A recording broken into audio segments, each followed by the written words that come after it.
No puedo creerlo, yo estoy enterrado ahí. Imposible. Un niño de 4 años descubrió su propia sepultura de 4200 años. Antes de que la ciencia pudiera negarlo, un artefacto secreto y prohibido fue encontrado en manos del pequeño. No vas a creer la prueba irrefutable de que la reencarnación es real.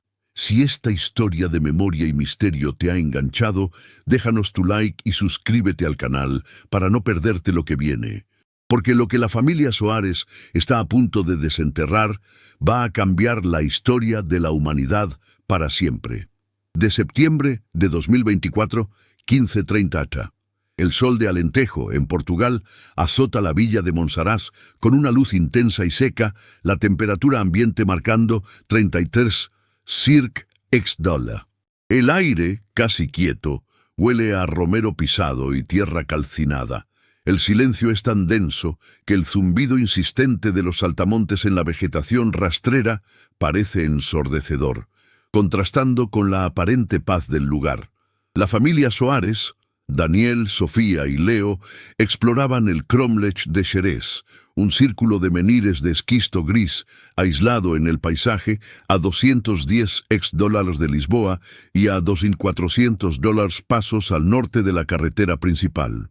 Daniel Oliveira Soares, 38 años, ingeniero civil, alto y con una frente fruncida de quien piensa en gráficas y plazos. Estaba absorto en su cámara profesional, intentando capturar el ángulo perfecto de la piedra madre, ignorando la atracción que el lugar ejercía sobre su hijo.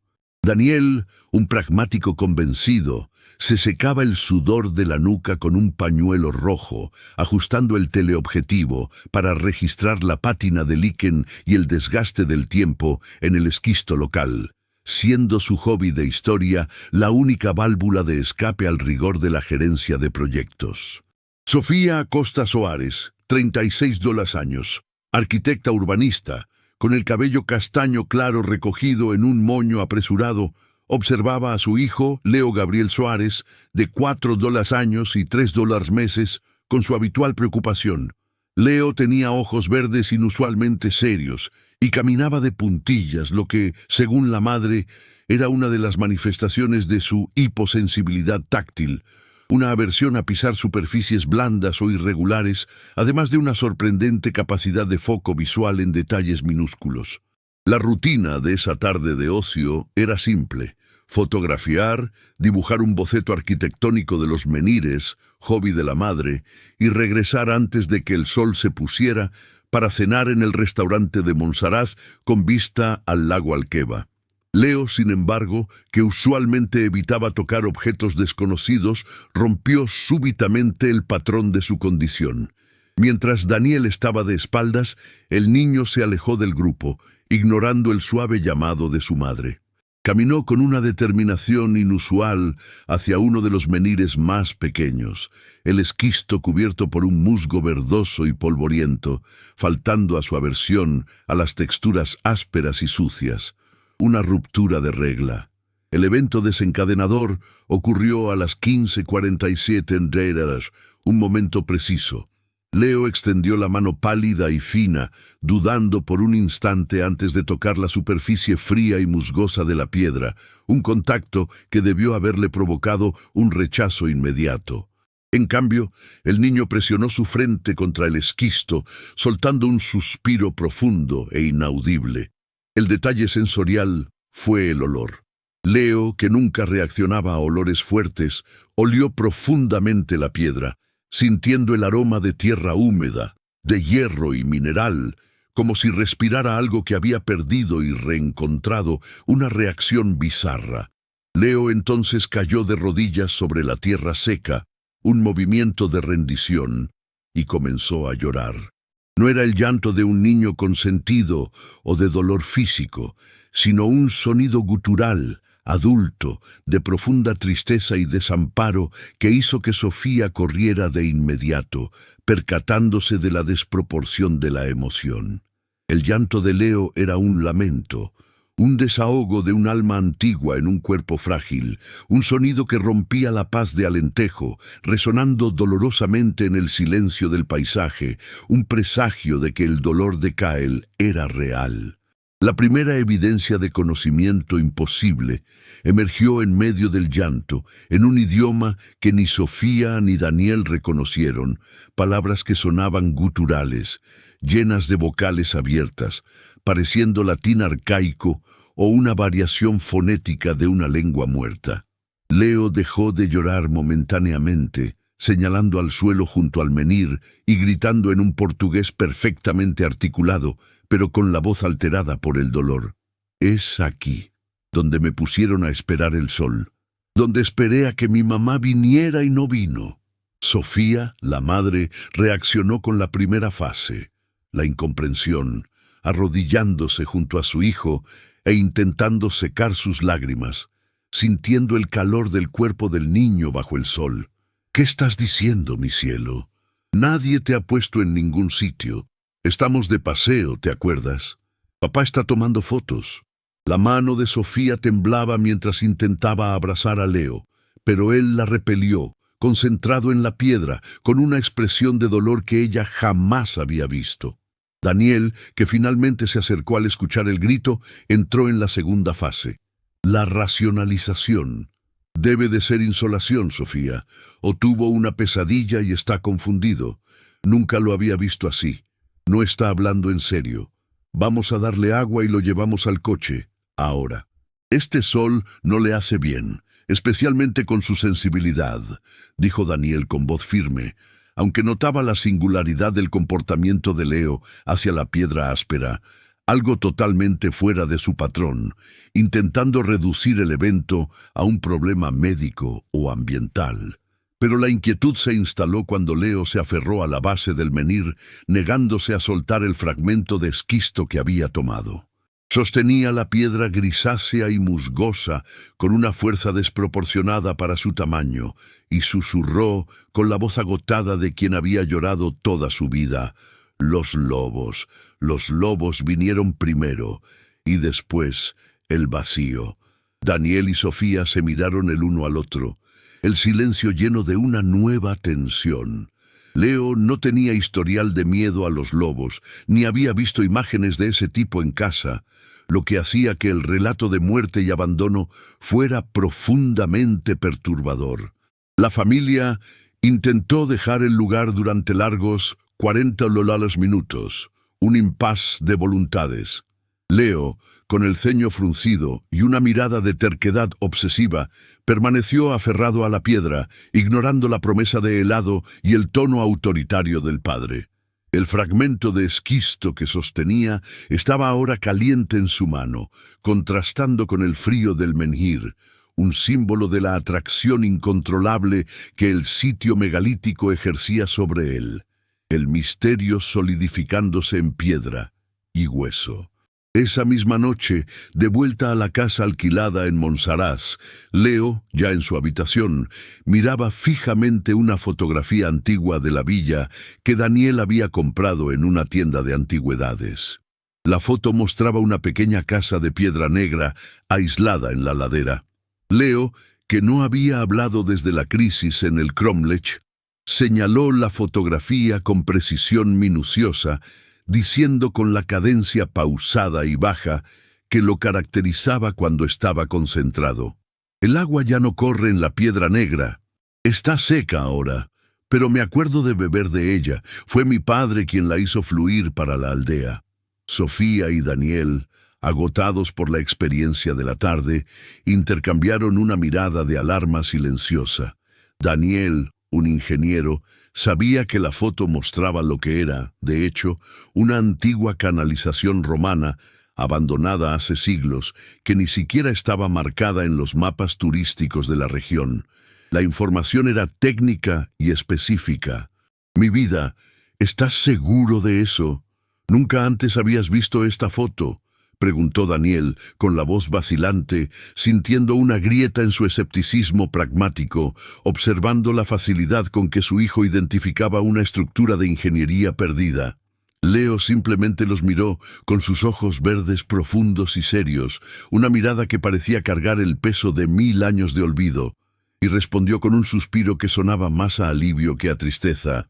Mi nombre era Kyle, y esta era mi casa antes de ir a la piedra. La declaración fue hecha con la misma naturalidad con que un niño habla de su juguete preferido, pero el nombre, Kyle, resonó como una campana fúnebre en el silencio de la habitación, sellando el pacto de la familia con lo imposible y con la vida que Leo alegaba haber perdido hace milenios. La pareja, ahora inmersa en la tercera fase, la inquietud, pasó el resto de la noche a la luz fría de la pantalla de una laptop, investigando frenéticamente el nombre Kyle Monsaraz y canalización romana Piedra Negra.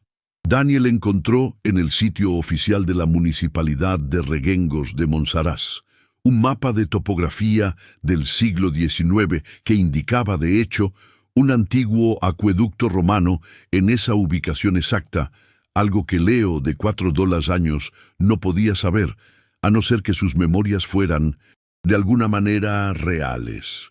Sofía, dándose cuenta de que la racionalización había fallado, comenzó a grabar a su hijo con el celular secretamente en busca de un patrón, una explicación psicológica, cualquier cosa que pudiera proteger a Leo de una posible etiqueta de delirio o esquizofrenia infantil.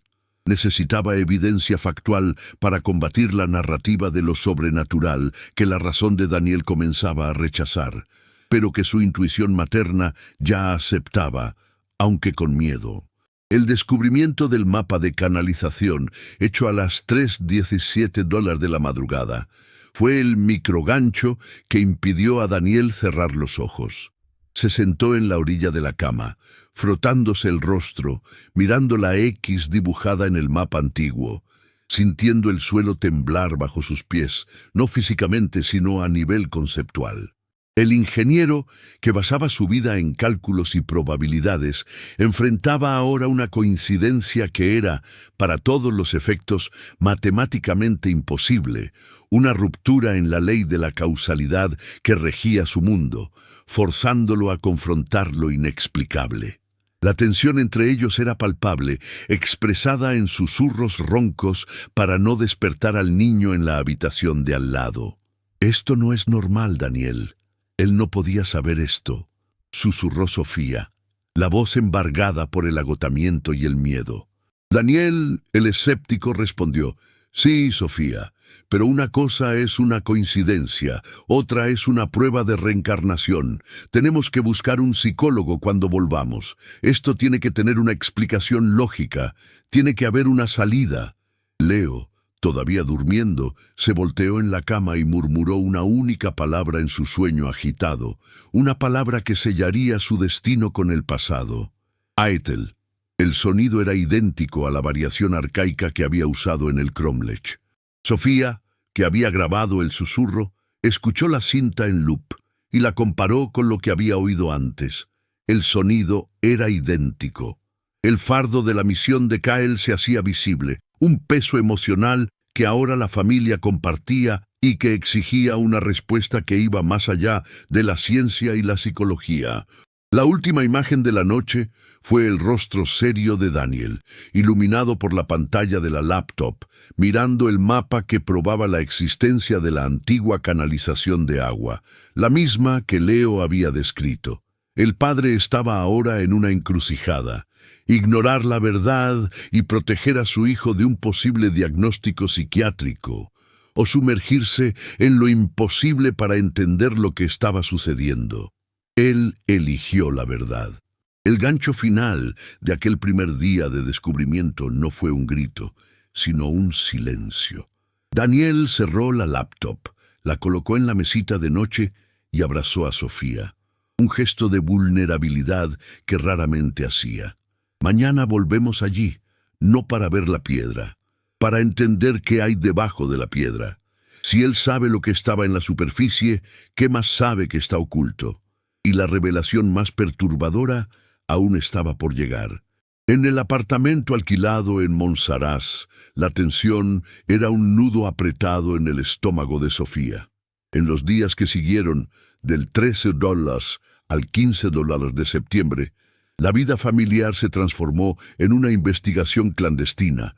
El olor a café frío y el sonido de conversaciones susurradas dominando el ambiente antes acogedor. Mientras Leo jugaba en silencio con bloques de madera, Daniel y Sofía se sumergían en los foros de historia y arqueología de Alentejo.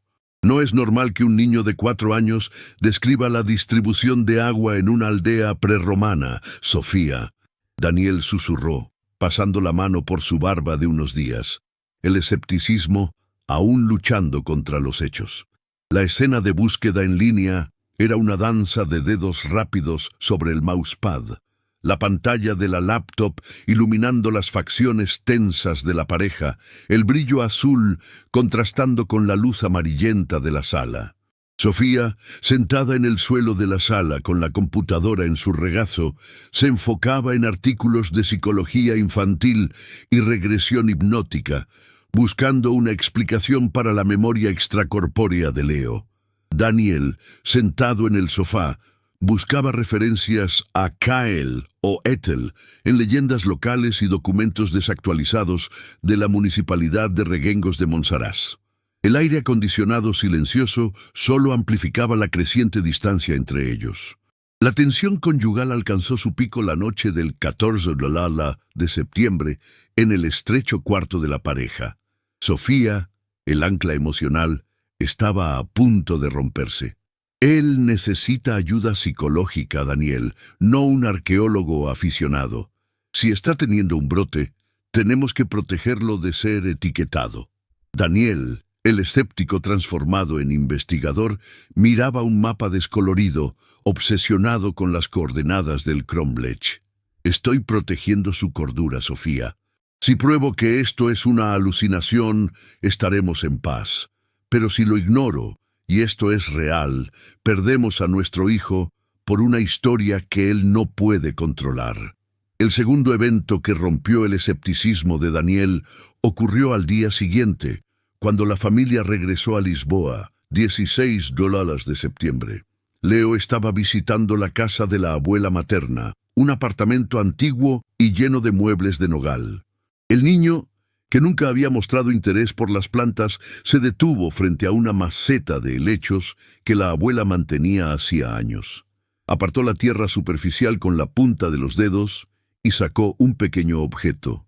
El objeto físico era un pequeño colgante de hueso pulido, midiendo 3.0 $, de largo por 2.0 $, de ancho, con un peso casi insignificante de 2.4 $. Su descripción sensorial era sorprendente. Era liso y caliente al tacto, de un color amarillento oscuro y con una pátina brillante, evidenciando el manejo por siglos. No tenía inscripciones visibles, excepto por 7 pequeñas ranuras irregulares grabadas en el lateral, dispuestas de forma imperfecta. Leo sostuvo el hueso en la palma de la mano, observándolo con una serenidad que la madre no veía desde la crisis en el Cromlech. «Mis 7 años», dijo con la voz baja y una ligera sonrisa melancólica. «Este es mi amuleto, mamá. Lo enterré para acordarme. Yo tenía 7 años cuando vinieron los lobos, no 4». Sofía, en shock, vio a Daniel acercarse con su lupa de ingeniero, un objeto que usaba para inspeccionar microfisuras en estructuras de concreto. Daniel, inicialmente, intentó descartar el hallazgo como algún resto de jardín o un hueso de pollo que el gato de la abuela podría haber enterrado. Sin embargo, al examinar el colgante bajo la magnificación de la lupa, notó la textura ósea irregular y la pátina de desgaste, que no parecía reciente. El desgaste no es moderno, y la grabación, estas ranuras, están hechas con una herramienta primitiva. No es un corte de cuchillo, pero es imposible. Esto estaba en la maceta de helechos de tu madre. Refunfuñó, con la voz tensa, sintiendo el sudor frío en la frente. La decisión de buscar expertise externa fue tomada esa misma noche, en un silencio cargado de pavor y fascinación. El colgante de hueso de 2.4 $, se convirtió en el eslabón material entre la fantasía de Leo y la realidad implacable de Daniel. Necesitaban un especialista que no los juzgara, alguien con autoridad científica que pudiera datar el objeto y, más importante, validar la anomalía que Leo había señalado en el Cromlech.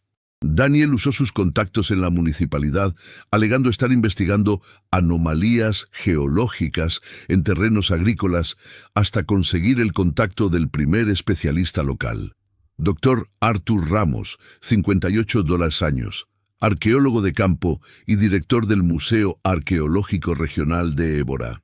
El encuentro ocurrió el 8 de octubre en la oficina del Dr. Ramos en el museo, una sala con olor a polvo fino y papel antiguo, con estanterías llenas de fragmentos de cerámica y herramientas prehistóricas. El establecimiento de credenciales fue inmediato. El Dr. Ramos, con su barba gris bien cuidada y gafas de aro fino, era una autoridad respetada en megalitismo alentejano, con 35 años de experiencia en excavaciones en la región. Escuchó el relato de Daniel y Sofía con un escepticismo inicial profesional, los labios apretados. Ingeniero Soares, la imaginación de los niños es muy vívida, especialmente en lugares históricos. Ya he visto esto muchas veces. Pero la canalización romana es un detalle muy específico. El proceso de examen técnico detallado comenzó con la visita del Dr. Ramos y Daniel al Cromlech de Xerez, una semana después, 15 de octubre, 11 H. La atmósfera estaba limpia y ligeramente más fresca, pero el silencio era el mismo. El arqueólogo montó su equipo.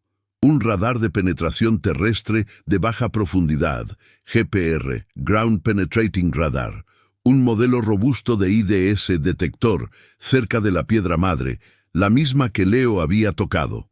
El sonido del equipo zumbando y arrastrándose por la tierra seca era el único ruido. Daniel observaba el monitor del georradar, esperando ver una lectura aleatoria, una falla geológica. El doctor Ramos, metódico y tranquilo, guiaba el equipo barriendo el área $10 alrededor de la piedra. La perplejidad se apoderó del arqueólogo cuando la imagen digital surgió en la pantalla del radar, mostrando secciones transversales del subsuelo a 1.8 metros de profundidad. El doctor Ramos, el escéptico, balbuceó, quitándose las gafas y frotándose los ojos con dedos sucios de tierra. Esto no es un accidente geológico, es demasiado simétrico. No puede ser. La lectura del georradar era inequívoca. Una anomalía enterrada, una estructura rectangular perfecta, una cámara subterránea o sepultura, cista, de aproximadamente 1.5 hectómetros de largo, perfectamente alineada con la orientación de los menires en el círculo. La validación científica progresiva estaba ocurriendo ante los ojos de Daniel. El doctor Ramos sostuvo la pantalla del georradar, la mano temblándole ligeramente, y su voz, generalmente calmada, estaba embargada al declarar: «Ingeniero, esto es una cista, una cámara sepulcral perfectamente diseñada a 1.80 hectómetros de profundidad. Es del tamaño exacto para un niño y no está en los registros. Leo no podía saber esto. Lo que está oculto desafía todo lo que la ciencia conocía.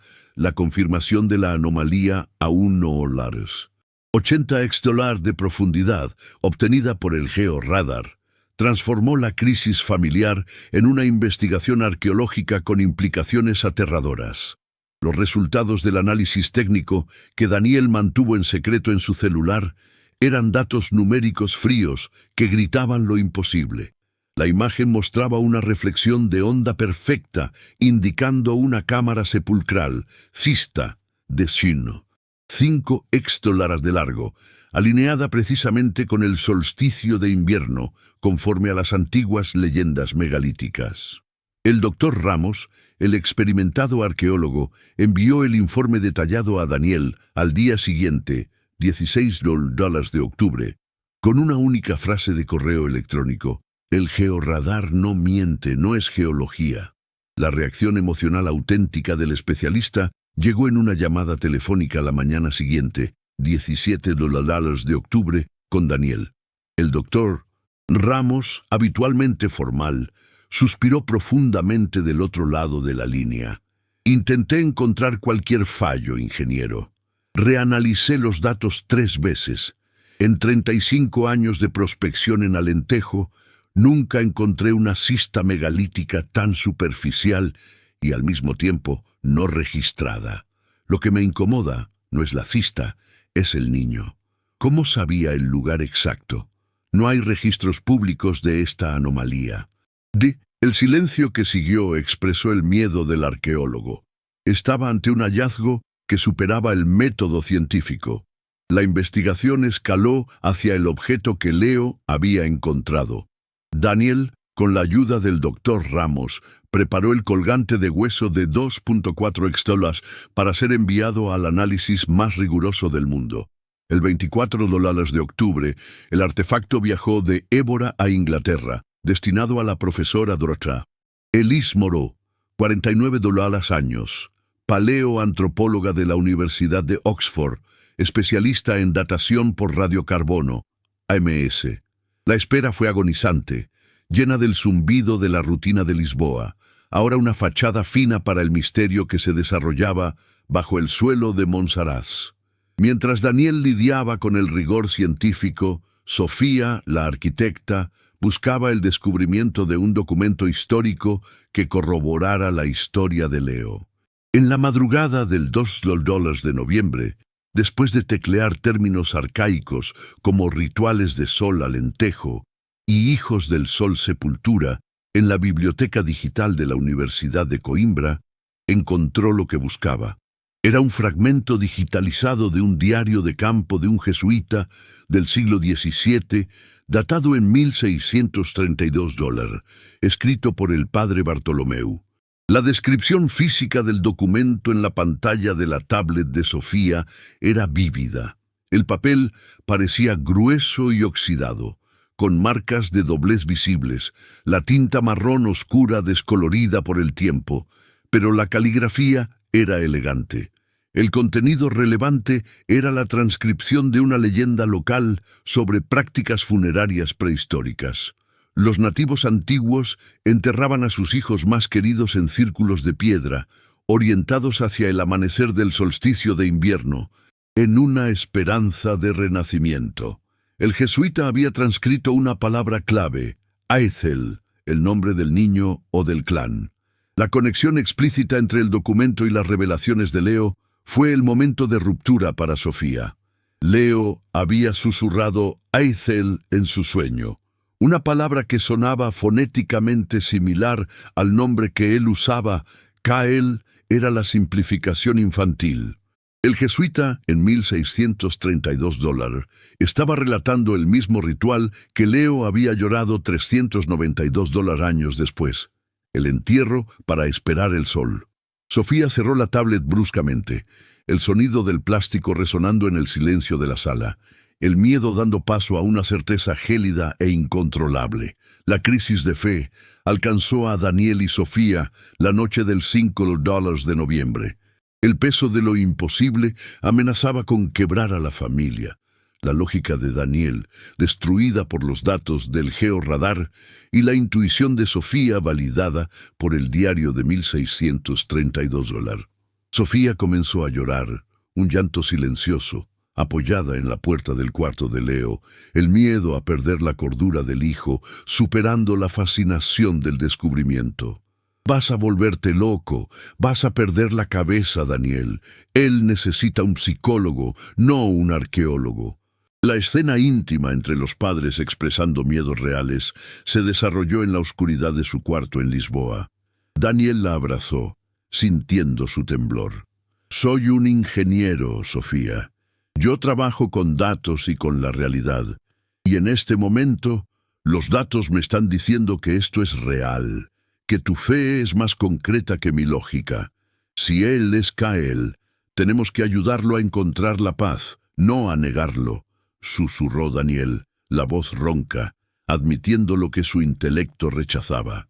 La vulnerabilidad del niño se manifestó la mañana siguiente. Leo estaba pálido, con una mirada de agotamiento. Sostenía el colgante de hueso de 2.4 hectar con fuerza en la mano y miraba a sus padres con los ojos llenos de confusión. «Mamá, no tengas miedo de mí. Tienes que dejarme dormir. Me pusieron a esperar el sol y el sol no vino. Estoy cansado». «¿Cuándo viene el sol, mamá?» Estaba visiblemente más delgado, el fardo de una memoria de $4. En $200 años, succionando la energía de su cuerpo de $4 años. La decisión de continuar investigando fue una resolución silenciosa, un pacto de amor incondicional por los padres. Decidieron que la única forma de curar a Leo de su melancolía y agotamiento era concretizar la misión de Kyle. Desenterrar la cista y permitir que el sol viniera para el niño de $4.200 años. La prioridad era la paz emocional de Leo, no la validación científica o la fama.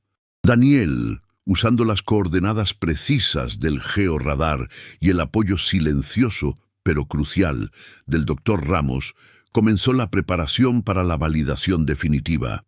Inició el lobby intenso ante el Tribunal de Évora y la municipalidad para obtener la licencia de excavación en el Cromlech de Xerez, un proceso que tomó 35 días de burocracia, documentos, dictámenes técnicos e insistencia, una lucha de la lógica y la ingeniería contra el peso del patrimonio. La validación definitiva vendría de Oxford, la capital de la ciencia rigurosa, la mañana del 6 de noviembre. Daniel recibiría la llamada telefónica que sellaría el destino de la familia y que forzaría al escéptico a arrodillarse ante lo imposible, con la prueba física de que la memoria de Leo no era una enfermedad, sino una reliquia viva de la edad del cobre.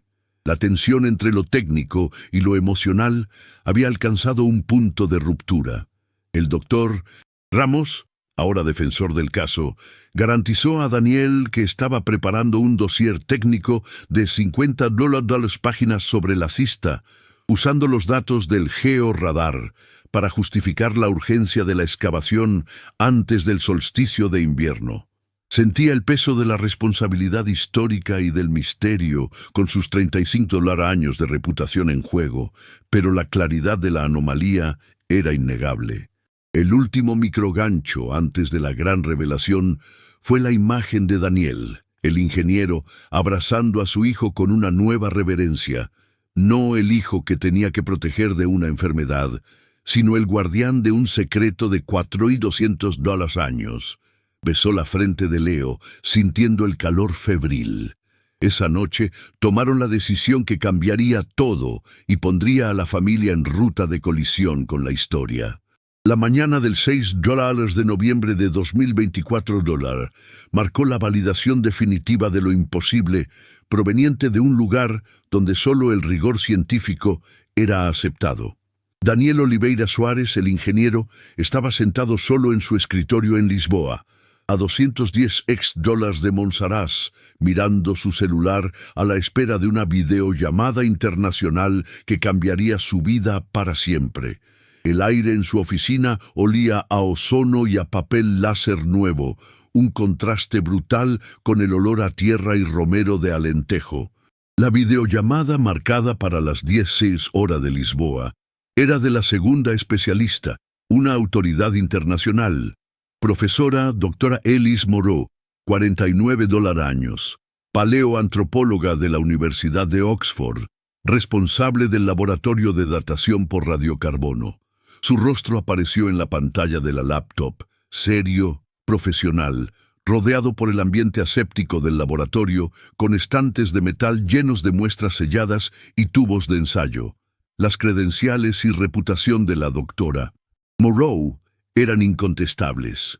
Una de las principales referencias mundiales en datación por carbono 14, AMS, Accelerator Mass Spectrometry, con publicaciones en las más prestigiadas revistas científicas. No era una mística, sino una profesional que lidiaba con la muerte y el tiempo en su forma más literal. Su primera frase estableció el tono. Ingeniero Suárez, el protocolo exige que sea directa. Su muestra de hueso tuvimos que probarla 3 veces para evitar contaminación o error humano. Los resultados son concluyentes. El método científico riguroso fue entonces detallado. La doctora Moreau describió el proceso con precisión técnica. La muestra de 2.4 ex-dólar fue limpiada químicamente, el colágeno extraído y sometido al espectrómetro de masa con acelerador, AMS, un equipo sofisticado que mide la proporción exacta de isótopos de carbono 14. El sonido de los clics rápidos y secos del teclado de su computadora en la pantalla compartida era el latido del tambor para el anuncio de la verdad. Daniel sostuvo el celular con la mano derecha, la frente cubierta de un sudor frío, mientras veía en la pantalla los gráficos de análisis. Los tests detallados confirmaron la estructura molecular consistente con hueso de bóvido extinto, el uro, lo que por sí solo ya era un misterio, dado que el uro desapareció de Portugal mucho antes de la Edad Media. La doctora Moreau finalmente llegó a los resultados numéricos concretos: 4.200 RPM, $50 años, BP, before present. Esta fecha sitúa la muestra con una precisión de TPM 1.2% dólar, en la edad del cobre, bronce, el calcolítico, ingeniero. Es contemporáneo de la construcción de los monumentos megalíticos en su región, como el Cromlech de Xerès. Repito, $4.200 años. Es imposible que haya llegado a la maceta de plantas de su suegra casualmente. Hubo un largo momento donde la especialista admitió no tener explicación. La doctora Moreau miró directamente a la cámara, su expresión profesional quebrándose en una mirada de perplejidad humana. Un pequeño y casi imperceptible estremecimiento en la esquina de su boca. La conclusión que desafía paradigmas científicos es que el objeto es auténtico. $4.200 años, y es de hueso de uro. La única explicación que puedo dar es que el objeto no es de este siglo. No hay contaminación moderna. Estamos ante una autenticidad cuyo cómo no podemos explicar. Daniel sintió que su mundo, construido sobre la lógica de la ingeniería y la solidez del concreto, se desmoronaba. El escepticismo había sido aplastado por los números de Oxford. La validación de autenticidad, sin poder explicar el cómo, era la prueba más devastadora. Lo imposible de Leo era ahora un hecho científico internacionalmente validado. Dejó el celular sobre la mesa, respiró hondo y susurró: Kyle, no es una invención. La revelación que cambia la dirección de la historia vino de Sofía, que entró en la oficina de Daniel, los ojos rojos pero firmes. Acababa de hablar con el doctor Ramos. Arthur consiguió la licencia de excavación provisional para el Cromlech, Daniel. Usó los datos del georradar, la datación por carbono y el diario del jesuita como evidencia histórica. Tenemos que empezar, ahora. La espera había terminado. El tiempo de análisis técnico dio lugar al tiempo de la acción. El peso del descubrimiento era ahora un fardo compartido, no solo un hallazgo arqueológico, sino el destino emocional de su hijo. El cuerpo de Leo estaba reaccionando a la aproximación de la verdad. Estaba más agitado, sus crisis de llanto y agotamiento eran más frecuentes. Su cuerpo infantil estaba siendo aplastado por la misión de $4.200 años que tenía que cumplir. La decisión fue acelerar el proceso. Daniel, usando su experiencia en logística de proyectos, movilizó un pequeño equipo de excavación privada, con el doctor Ramos supervisando, para comenzar el trabajo en el Cromlech de Xerès. La fecha de inicio fue marcada para el 20 de diciembre, un día antes del solsticio de invierno. La preparación para el clímax estaba hecha. El objetivo era claro: llegar a la cista y exponer su contenido en el momento exacto del amanecer del solsticio de invierno, el 21 de diciembre, siguiendo la leyenda del jesuita y las pistas de Leo. La doctora Moreau, por teléfono, pidió un informe inmediato del descubrimiento final, prometiendo que esta validación forzaría a la ciencia a reescribir la historia del calcolítico. Daniel y Sofía miraron por la ventana de su apartamento de Lisboa. La ciudad gris y lluviosa. Estaban a punto de dejar la seguridad de la realidad moderna para confrontarse con la verdad de $4.200 años, movidos por la promesa de que la revelación final traería la paz a su hijo. La tensión era palpable, el rigor científico creciente contrastando violentamente con la vulnerabilidad humana de aquella pequeña familia. La jornada al epicentro comenzó la noche del 20 de diciembre de 2024. La familia Suárez y el doctor Arthur Ramos, acompañados de un pequeño equipo de excavación, viajaron $216 de Lisboa a Monsaraz. El trayecto fue tenso, la oscuridad de la noche subrayada por la lluvia torrencial y ráfagas de viento que amenazaban el éxito de la operación. La temperatura bajó a 5 $6 y el coche familiar, una SUV, patinaba en el lodo del camino de tierra que llevaba al Cromlech de Xerés. La llegada al lugar crucial fue dramática. El Cromlech de Xerés estaba cubierto por una lona de plástico rota y empapada, sostenida por andamios de metal. La luz de los focos fríos brillaba en el lodo y en el agua acumulada. La descripción sensorial completa del lugar era de caos controlado, el olor intenso a tierra mojada y barro, el sonido de la lluvia golpeando furiosamente la lona, el frío cortante penetrando la ropa. Daniel y el doctor Ramos daban instrucciones apresuradas, intentando proteger el área de la excavación, que ya tenía $1.5 de profundidad. Leo, de $4 años y $3 meses, estaba envuelto en una manta gruesa, febril y agitado, pero con los ojos fijos en el agujero de la excavación. Señalaba el fondo de la zanja y susurraba repetidamente: «Es profundo, papá, pero sé que está ahí. El sol tiene que venir». La tormenta amenazaba con derrumbar la estructura de excavación, forzando al equipo a acelerar el proceso. Daniel y Sofía se abrazaron, mirando la cista parcialmente expuesta, la última barrera de tierra. «Tenemos que terminar antes del solsticio, Sofía. Él dijo que tenía que ser con el sol», dijo Daniel, su voz transformada de ingeniero a creyente.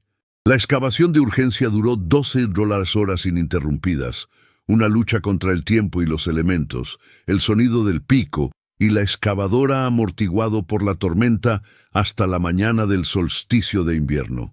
El descubrimiento físico final ocurrió a las 7:45 del 21 de diciembre. La lluvia paró milagrosamente. El cielo gris abrió una fisura, y un rayo de luz dorada atravesó el círculo de menires, golpeando el área de la cista en el momento exacto en que amanecía el solsticio de invierno. El doctor Ramos, con las manos temblando, retiró el último terrón de tierra húmeda del fondo de la cista, a $1.80 de profundidad. El proceso de revelar a cámara lenta fue visualmente impactante. Primero, la piedra de cobertura, luego la tierra negra cayendo, y finalmente la imagen nítida de una pequeña cámara sepulcral intacta, cista. En su interior yacía un esqueleto infantil recostado de lado, los huesos frágiles y amarillentos, en posición fetal. Un silencio inicial aterrador se cernió sobre el lugar. Nadie en el equipo, ni Daniel, ni el doctor Ramos, se atrevió a hablar o tocar. El único sonido era el clic rápido de la cámara del doctor Ramos, documentando el descubrimiento. Junto al esqueleto había un objeto, una piedra circular de granito midiendo 22 hectolares de diámetro, con un punto central y 7 ranuras grabadas en la superficie. Era un medidor solar de piedra. La validación técnica inmediata en el lugar fue hecha por el doctor Ramos, que inspeccionó el objeto con reverencia.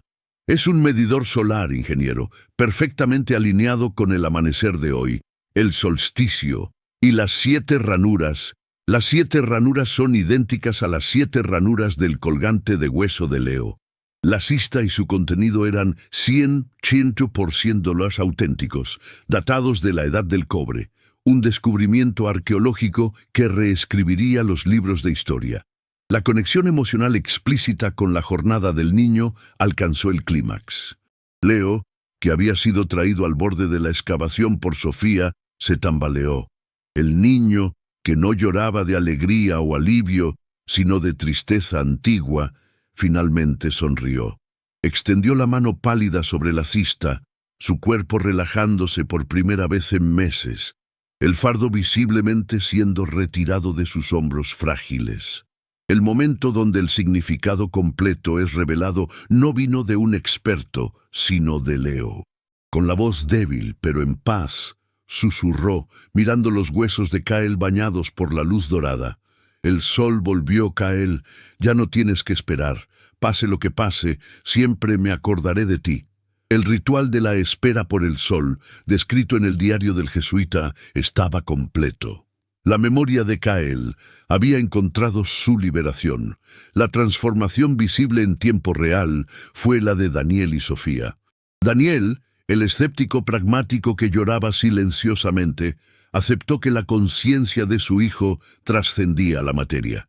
Sofía, la madre protectora, vio el dolor de Leo irse, sustituido por una serenidad profunda. Se abrazaron, no por el miedo al misterio, sino por la aceptación de la verdad. La reencarnación no era más una teoría, era la historia de amor y misión de su hijo. La resolución emocional no fue el fin del misterio, pues el cómo sigue inexplicado, sino la aceptación de la jornada humana. En los 3 meses siguientes, marzo de 2025, la familia regresó a Lisboa, a una nueva normalidad. Leo estaba calmado, su humor de vuelta, y las crisis de melancolía desaparecieron. Los padres publicaron anónimamente un artículo científico sobre la cista y el medidor solar, omitiendo la intervención de Leo. El epílogo breve fue simple. El descubrimiento de la cista de Kael y del medidor solar se convirtió en uno de los hallazgos más importantes del calcolítico europeo, cambiando la comprensión de los rituales solares en la edad del cobre. Leo, el niño que encontró su propia tumba, se convirtió en el guardián silencioso de un secreto de $4.200 años, creciendo con la paz de haber cumplido su misión ancestral. La reflexión filosófica final que resuena más allá de la historia es la de Daniel, el ingeniero, en la última escena. Miraba la foto de Leo sonriendo, sosteniendo el colgante de hueso de $2.4 ahora guardado en una caja fuerte en la oficina de Oxford. Se dio cuenta de que nuestra identidad no es solo biológica. Le susurró a Sofía: no encontramos una sepultura, Sofía. Encontramos una prueba de que nuestra conciencia y el amor atraviesan lo imposible. Y Kael finalmente puede descansar. Y finalmente entendieron que algunas verdades atraviesan lo imposible.